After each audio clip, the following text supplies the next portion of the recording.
This is Kent Philpott again. This is the third video of 4 on what is called charisma. I'm going to begin with a section called contemplative prayer, centering prayer, contemplating spirituality, and more. Okay. Soaking and sozo prayer, which we looked at in the last video, are most often found among charismatics and Pentecostals, especially those under the influence of IHOP, that's the International House of Prayer in Kansas City, the Catch the Fire Ministries in Toronto, Canada, or the Bethel Church in Reading. But other Christian groups are attracted to something similar under the influence of those groups, and they may be referred to well, sometimes contemplative prayer is a term that's gaining usage around, or centering prayer, or just come under the umbrella heading of contemplative spirituality.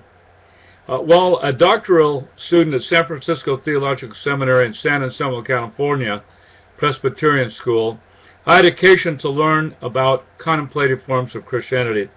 At first I was attracted to these and read somewhat extensively in the area, and even attended retreats where contemplative prayer was the focus.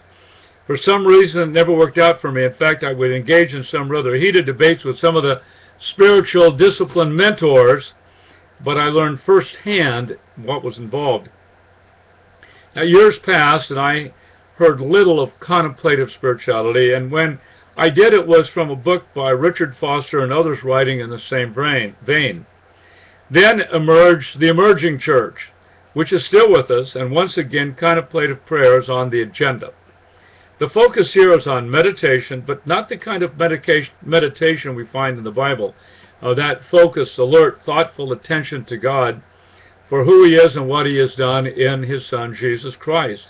In sharp contrast, contemplative spirituality requires a person to empty the mind and just be. To do contemplative or centering prayer, one is sought to focus on a word and repeat that word over and over. The word chosen should have spiritual significance or meaning to the one who is praying. The process goes on, and the intent is to open one's mind, soul, heart to God. Contemplative prayer deliberately encourages the pursuit of a mystical experience with God, and the emphasis is on experience. Yoga and Zen figured into this too.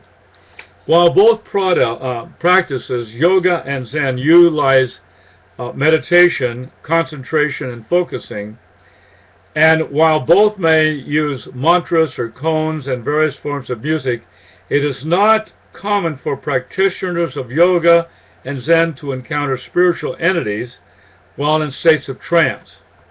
It would actually be more common in yoga than Zen, but much less so than in either Santeria or Wicca.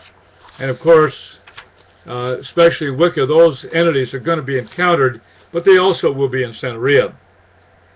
Now, entities such as spirit guides or spirit animals, fairies, elves, gods, goddesses, do not, as a matter of course, show up in trances in yoga or Zen. The dangers are there nevertheless.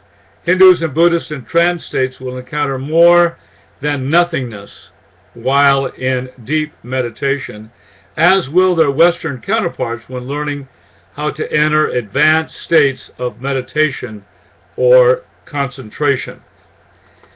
And that is the end of the third one. Conclude it with one more video.